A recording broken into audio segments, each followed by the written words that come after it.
3-minute warning. This is the sports show where we break down 5 of the hottest sports topics in 3 minutes or less. I'm one of your hosts, David Griffin. I'm joined by Michael Medina. Thanks for having me. And we have Stephen Fox, our man in the booth, the producer, making it all happen.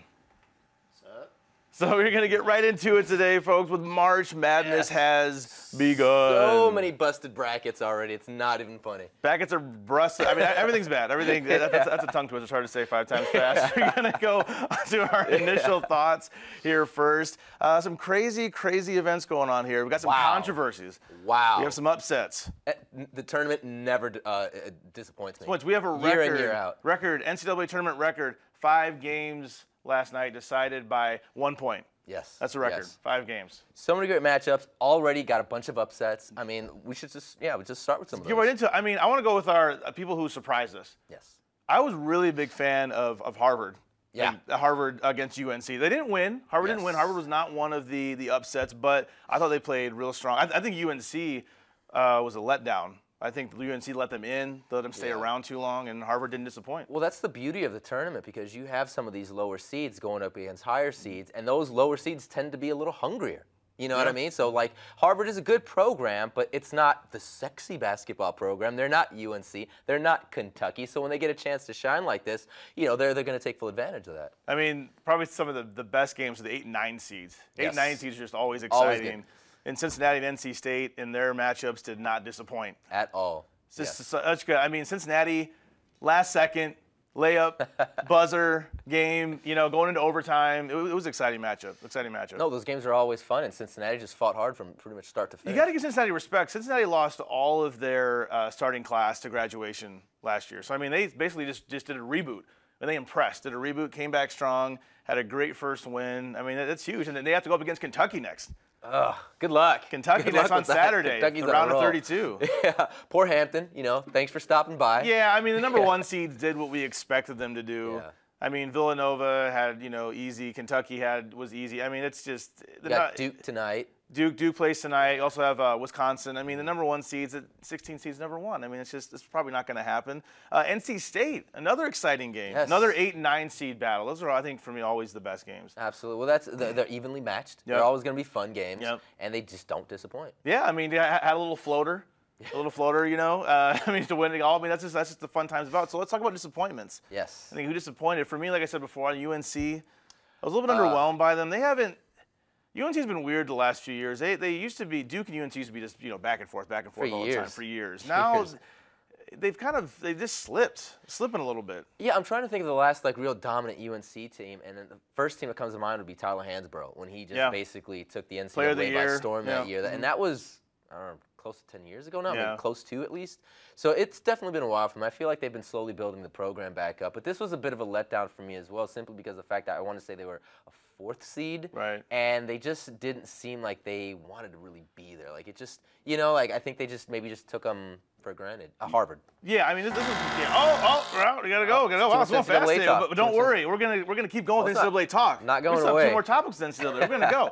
We have upsets and controversy. Yes. A lot of upsets, a lot of controversy. The 14 seeds. Yes. 2 UAB, 14 seeds went Georgia through. State. Going through. Getting it done. Just huge. It was great. You have that picture right there. That's actually the head coach's son.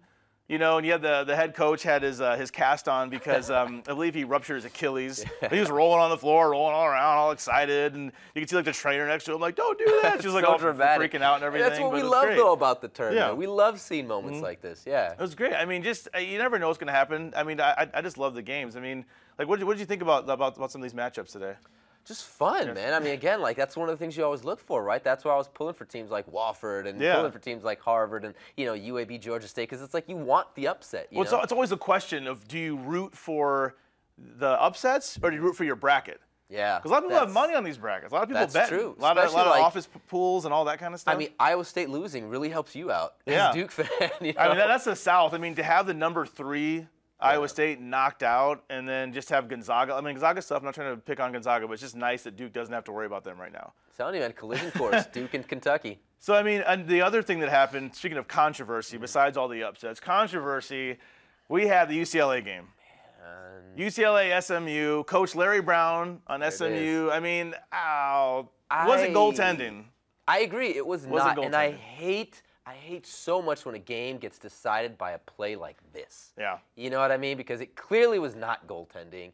And, like, again, these are, like, you know, you figure these are, like, 18 to, like, 22-year-old kids roughly, so they're young. They get very emotional. This is such a huge stage for them, and then to have like a blown call ruin their chances. I feel bad for them. You feel bad for the young kid too. The guy, the senior, you know, who, you know, got the ball. He was crying in the press conference, and you know, he feels like he let everybody down. This is his last year, you know, playing basketball for the school, of course, and you feel bad because it actually wasn't his fault. I mean, but the thing is, they can't replay the call. No. The way the rules work, they can replay certain things. This is a call they could not replay. Yes, and that's the thing. Again, we talked about UCLA and a lot of people not feeling like they deserve to even be here.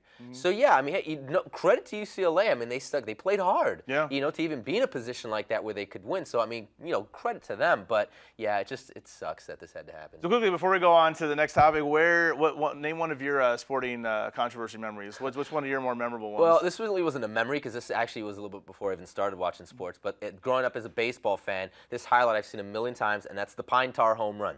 That's George Brett hitting a home run, and it would have won the game. Well, not would have won the game, but put the Royals ahead. Too much Pine Tar on the bat. They call him out. He just erupts and looks like he wants to just rip the umpire's head off. So much fun to watch. So for me, it's going back to Buffalo, going back to my hometown, Buffalo Bills, Music City Miracle, 99. Last time we ever went to the playoffs, Tennessee Titans. You know, I still say it's a whatever backward pass, but you know, anyway, you know, that's just me. That's controversies. We're gonna keep going. We're gonna have the third topic, more tourney talk. Yep. We want to talk about the tournament's impact. It's all over the news. It's everything that you're gonna see right now for the next 3 weeks. Perhaps maybe the most exciting 3 weeks in sports. Yep. It's just amped all the time. You never know what's gonna happen. But the question goes to strength of schedule, strength of the tournament. I mean, you have a lot of these smaller teams. You have the Lafayettes, you have the Hamptons, you have the Manhattans. No offense to those schools at all, but they're going up against Kentucky. They're not really going to offer those Kentucky's, Dukes a tough challenge. That's why a 16 seed. Now, let's say an ACC team could get in another one, like Miami, who's in the NIT tournament. They are probably better than most of those 16 seeds. I agree. I mean, there are 337 Division I basketball teams in the country. And that's what gets tough, because as a Miami fan, of course, I'd love to see Miami take one of those spots. But at the same time, that's what makes the tournament so magical. That sounds kind of cheesy, but I mean, it's amazing though when you could see, like, again, we talked about UAB, Georgia State taking down these top seeds. I mean, that's just amazing. It's just so, as a sports fan, it's so much fun to see this. It's just so different than college football, which I think has like 128. It's just a much less. Yeah. And the fact that, unlike football, obviously you could play more games like this with basketball. You couldn't do that with, you'd be killing those kids. You think, I mean, it's 64. I don't think that's a good number because it moves so quickly. It really does. It's good. I just wish the 16 seeds could compete with the ones more. I feel like every time it's almost like a bye, like you know, it's like a bye week in the NFL. Like you're just like, this is a team you're probably going to roll over. We saw it last night. Kentucky and Villanova just rolled straight through. I don't know. I wish we could see some more of the top tier teams get in. No, I agree. I mean, it's good. You know, great for them to even make the tournament stuff. But I agree. It would be nice to see a little bit more, you know, competition. Because UCLA is one of those teams. Yeah. A lot of people didn't think UCLA deserved to get in. They had a horrible road record. And they won, and they have a nice, I'm going to call it easy, but they do have to play UAB. UAB's tough. They showed that they're tough, but they're not playing, one of the top seeds for the next round. They could make the Sweet 16. I see you as UCLA moving on. Who stood out to you the most? I mean, what team did you like coming out of just last night? If you had to pick just one. Man, who would I go with? I like Georgia State. I like what they did. I like how they came out there strong and stuff. Again, much credit to like UAB as well, but that was Georgia State was just really grabbed me. So I call this possibly the most exciting 3 weeks in postseason. What is your favorite non-NCAA basketball postseason sport to watch? Well, it's non-NCAA, then I'd probably have to go NFL, simply because of the fact that unlike hockey, basketball, baseball, where we have a series, here it's just like you lose, you're out. Yeah. And that just puts a lot of pressure, a lot more emphasis on these games. College football just implemented the playoff rule, so that still has a ways to go. I still think they need to add at least 2 more teams, but that's something else. Those are just my thoughts. But no, I'd probably go with the NFL playoffs. I agree too. I think NFL for me. I love the excitement. I love that, and hockey has this too. That a 5th seed. Maybe like a Pittsburgh, like a New York Giants can win the Super Bowl. Hockey does that too. Some of the lower seeds can get in. Those are always exciting. So NHL and professional football probably for me are my top 2. So perfect timing. We're going to move on. After 3 topics of NCAA basketball, we're going to move on to something completely different. The World Cup final was decided, and it's going to be December 2022. This is way in the future. Ways. But it's still important because of the December date. Yes. In Qatar. That's interesting. Qatar, because, I mean, World Cup usually tends to be during the summertime, which makes sense and is totally fine for European clubs. But this tournament's going to be held from November to, like, I want to say the finals, December 18th. Which is right when the seasons are heating up in Europe, which are the biggest clubs, Spain, English, Germany. Those seasons are going to be interrupted because of that. Absolutely will, and that's going to hurt a lot of those top clubs big time. Because if you're a fan of, let's say, like my team's Arsenal, or if you're like a Chelsea fan or a Real fan or whatever, and you've got a lot of these big-name players on your club that are going to go to the World Cup and represent their countries, well, that's like a good month that you're going to be without your star. And I'm not talking a 1 or 2. I mean, there are some clubs that have at least like 10 players that go out on international duty. You know what I mean? So, I mean, it sucks for those clubs, but man, some of those lower clubs are going to be having Southampton, Queen Park Rangers, Aston Villa, they're like, yes. They're going to be tearing it up, top of the table. Now, this year's World Cup was interesting. This year brought a lot of, I would say, non-soccer, non football fans to watch the sport. Yeah. USA did great. USA did a great job this year. And that's the thing, yeah. I mean, soccer's slowly been growing in the last 20 years or so since our last World Cup here in '94. It's grown a lot. It's not quite obviously at the level of like NBA or NFL, but I mean, considering where they used to be, I mean, people are talking about it, and they played well. They went out there and put on a good show. I mean, you saw all like the big viewing parties all over the country. Just it's a fun event. It's like the NCAA tournament. Yeah. In a way, it's fast moving. There's games all the time. I love the World Cup. I think the World Cup, not just that, but it's a lot like, again, if you like NCAA tournament, just like the atmosphere, the passion that people bring to these games, it's fantastic. It's amazing. There's always a tough sport to talk about here in the States because in the world it's huge, possibly the biggest sport in the world. But when you bring it here, American football, baseball, basketball is so big that MLS soccer, for instance, Major League Soccer. Even here in LA, we have the LA Galaxy, one of the best teams, has a lot of trophies. It's still not the biggest market, but it is growing. Absolutely. Well, it is getting bigger. Just like with the MLS, like you said, we have a lot of like top players coming in from Europe. Granted, some of these guys might be past their prime, but they're still big names, and these are guys you'd like to see in the MLS. Just gives them, a little more credibility. So we talked about the World Cup being in December. What city or where would you like to see the World Cup? If it can come back to the States. I would like to see it back in the States, definitely, because, again, it was like 20, 21 years ago, roughly something like that when it was out here. And let's face it, I mean, soccer really, who was talking about it back then? You know what I mean? Like, a lot of these MLS clubs, I mean, MLS, I think, is probably about that 20 years old, roughly. Yeah. So it was really starting up and stuff. So I think now that it's grown so much, I think it'd be a lot more fun to see it out here. So see it, like, in the bigger cities like New York, Chicago, L.A., Yeah, that's what I'd love to see it out here. It'd be great to see it back in the United States. It's such a fun event. It brings some energy here. It wouldn't be till 2026 if we could. Yeah. That's the buzzer. We gotta go talk about some baseball now. Yeah. Moving around today. That's what we do. Moving around. We're going some baseball. Simple question: is baseball dying? I think it just depends on who you ask. I'm a hardcore baseball fan. I love baseball. I think baseball is still, alive and kicking, but I can see how, let's be honest, the popularity's definitely shifted. I mean, it's not really America's pastime anymore, you know what I mean? But I still love it. And this is a sport that, regardless of what you say, this sport makes money. It's deceivingly well off. Because we're in Los Angeles here, so we have some options. We can go see the Dodgers if we'd like. We can go down to Anaheim and see the Angels. But when you go to the games or when you watch them on TV, you're like, well, the stands are kind of half full, or they're 3/4 of the way full, or they're a quarter full. It was like, how are they making their money? But you have to realize that the attendance of baseball eclipses the NFL's attendance. Their revenue just off attendance alone is higher. Yes. Because there's so many games. What, 162 games. Games. So, I mean, it's huge. Their TV deals are humongous. They do well in local markets. Again, the local markets are deceiving. Yeah. I think during the summertime, more people watch baseball in local markets, especially where their teams are doing well, than any other sport. Well, in the top 5 most valuable teams in the world, you have like the Yankees and the Dodgers. Right. If I'm not mistaken, there are no NFL teams in that. No. The top 5 I'm talking about. You know what I mean? And to give you like a perspective, I believe the NFL. The Cowboys. The Cowboys are one of them. Yeah, I think Forbes reported that the NFL makes about $11 billion in revenue, but baseball's at $9 billion. Yeah. Second place.